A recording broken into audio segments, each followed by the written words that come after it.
Halo teman-teman, kembali lagi di channel Lintas Kota Dingin. Dalam video kali ini kita juga akan membuat segmen yang namanya sama-sama belajar, yang dengan topik bagaimana cara untuk merawat dan sekaligus memperbanyak tanaman anthurium ini, anthurium gajah, dengan cara perbanyaknya itu yaitu stek bonggol teman-teman. Jadi kita akan bahas bagaimana untuk cara-cara steknya, bagaimana untuk cara merawatnya, yang dimana teman-teman bisa lihat ini tanamannya terkena penyakit, ini teman-teman bisa lihat, dan bagaimana untuk cara meracik media tanamnya teman-teman. Untuk sekarang ini memang media tanamnya ini saya praktekkan terkhusus untuk dataran tinggi, tetapi kalau teman-teman mau coba juga di dataran rendah ataupun dataran menengah, media tanam saya ini boleh juga untuk dicoba teman-teman. Oke, kita masuk ke pembahasan. Kita masuk, yang pertama adalah pembahasan tentang tanaman ini. Kenapa bentuk-bentuknya bisa seperti ini teman-teman, warna-warnanya seperti ini, apakah dia karena penyakit ataupun yang lainnya.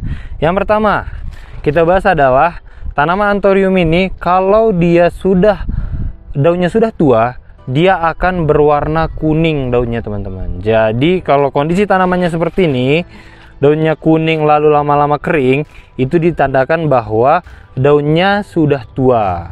Jadi bukan identifikasi bahwa daunnya ini terkena penyakit teman-teman. Biasanya kalau daun yang tua ini teman-teman bisa lihat dia berada di bagian paling bawah pangkal batang. Biasanya tangkai daun tua itu ada di situ. Di sini juga teman-teman bisa lihat, ini dia warna-warna kuning seperti ini. Dia ini juga karena daunnya sudah tua teman-teman. Jadi tinggal teman-teman buang aja. Selanjutnya kita masuk ke penyakitnya. Teman-teman bisa lihat di sini, ini penyakitnya teman-teman. Ini penyakitnya yang pertama serangan hama. Ini teman-teman bisa lihat. Ini adalah serangan hama siput teman-teman. Ini dia. Kenapa ciri-ciri serangan hama siput bisa saya bilang? Karena ini bekas daunnya, dia bekas sobeknya ini dia halus teman-teman. Teman-teman bisa lihat dia hampir membentuk bulat yang tidak ada gerigi-geriginya, kita bilang. Dia masih bulat seperti ini. Itu adalah ciri-ciri tanaman terkena serangan hama siput. Lalu kalau serangan ulat, dia bentuknya seperti ini teman-teman. Ini dia. Nih teman-teman bisa lihat kan? Ini tadi dia bulat sempurna, sedangkan ini dia agak sedikit ada runcing-runcingnya seperti ini. Ini merupakan serangan hama ulat teman-teman. Ulatnya itu bisa aja seperti ulat geraya ataupun ulat kepompong teman-teman. Bisa aja dia menyerang tanaman yang seperti ini. Oke, itu adalah tentang penyakitnya, serangan hamanya. Kalau di sini saya identifikasi tidak ada serangan hama seperti jamur ataupun penyakit-penyakit bonggol lainnya, karena saya lihat ini kondisi bonggolnya masih sehat aja. Tunas-tunas ataupun daun-daun barunya masih keluar, teman-teman bisa lihat. Ini daunnya sehat, ini daun barunya agak sedikit kurang tegak. Itu memang ciri-ciri dia daun baru teman-teman. Jadinya di sini tidak ada ciri-ciri dia terserang penyakit jamur. Nah, teman-teman bisa lihat. Oke, ini dia. Lalu kita masuk ke segmen yang kedua, yaitu bagaimana untuk cara memperbanyaknya dengan stek bonggol teman-teman. Nih, teman-teman bisa lihat ini rimbun banget dia tanamannya. Dan kalau kita lihat seperti ini, dia sudah banyak mengeluarkan bonggol-bonggol yang besar yang siap untuk kita pecah teman-teman. Jadi untuk cara pecahnya, kalau saya pribadi tidak menggunakan pisau ataupun gunting teman-teman. Saya hanya gunakan tangan seperti biasa, karena alasannya kalau menggunakan tangan saya biasanya itu tidak memberikan bekas luka yang terlalu banyak untuk tanamannya. Karena terkadang jikalau memakai pisau, kadang-kadang ada kita salah potong, seperti kita salah potong akar, salah potong bonggolnya terlalu dalam. Tetapi kalau kita pakai tangan biasa, kalau saya pribadi lebih gampang caranya teman-teman. Kita bongkar dulu tanamannya seperti ini. Nanti bakalan kita buat juga untuk racikan media tanamnya. Oke, kita bongkar. Caranya gampang teman-teman, jangan tarik, tapi teman-teman balikkan dulu seperti ini. Nah, seperti ini, lalu teman-teman tekan. Nah, ini dia akarnya.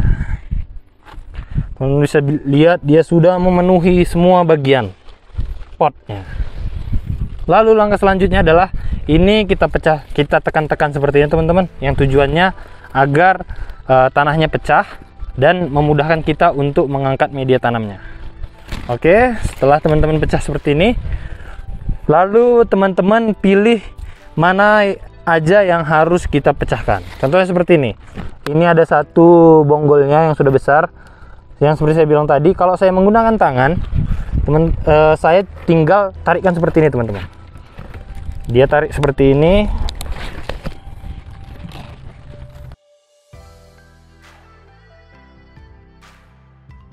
Teman-teman bisa lihat ini beberapa bonggol saya pecah-pecahkan agar dia tidak terlalu menyatu, karena kalau sudah besar seperti ini memang penyakitnya dia terlalu menyatu, teman-teman. Nih, teman-teman bisa lihat seperti ini. Ini sudah saya angkat satu. Yang seperti saya bilang tadi, kalau menggunakan pisau biasanya itu kalau saya potong di sini lalu berlebihan, biasanya akar-akar yang seperti ini dia terkena, teman-teman. Jadinya sayang, saya rasa mengganggu akarnya ataupun membuat akarnya rusak.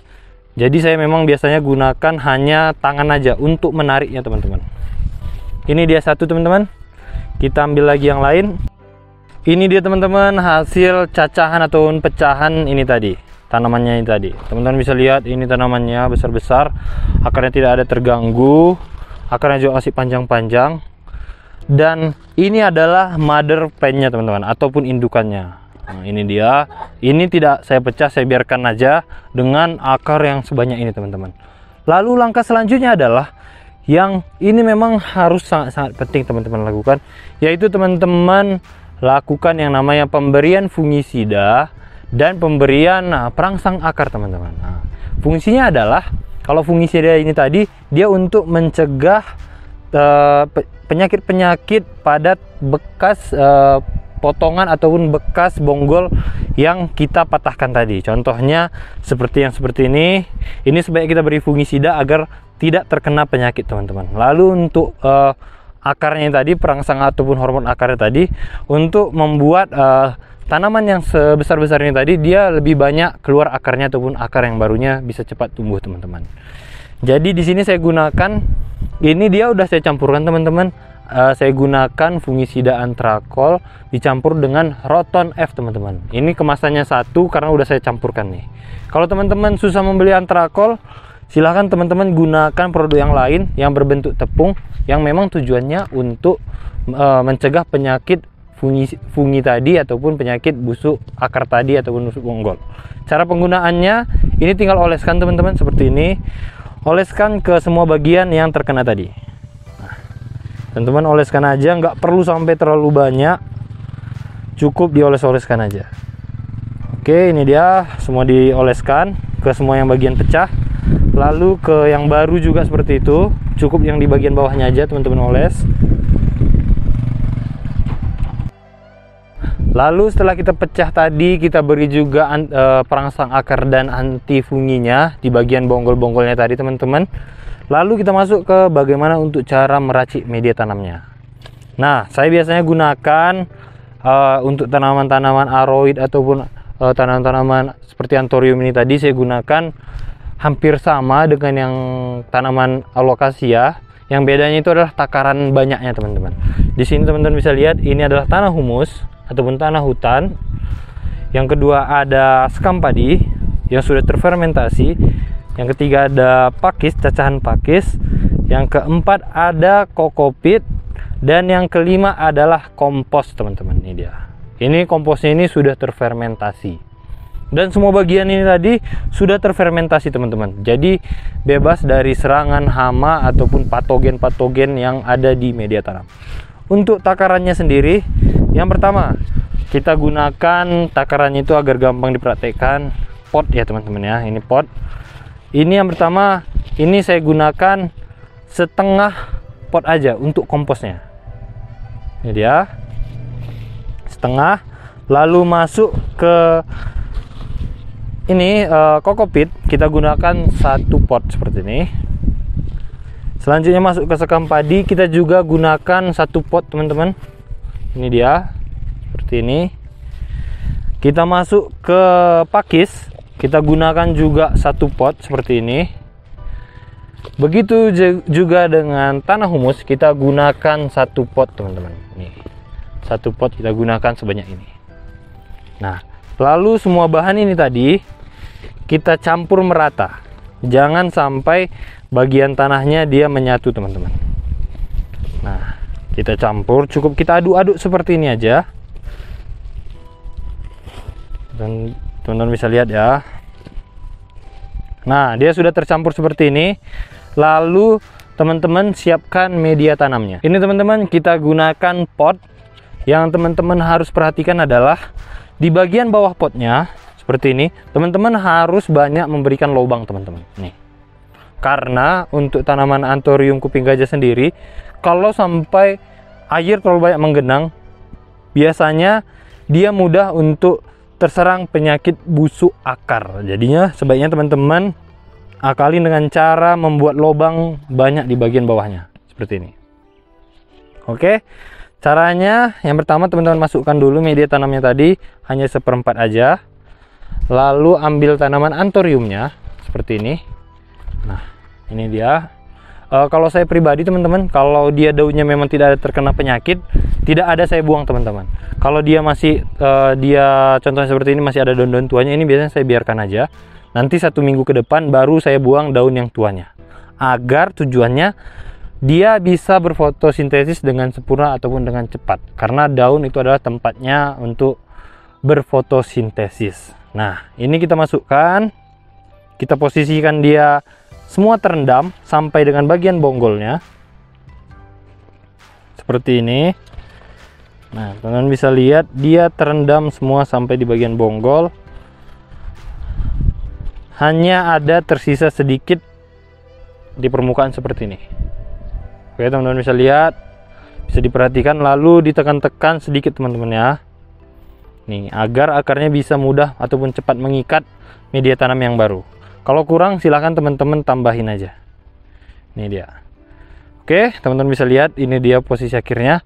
Lalu yang gak kalah penting adalah teman-teman sebaiknya ikat di bagian yang seperti ini, teman-teman. Nih.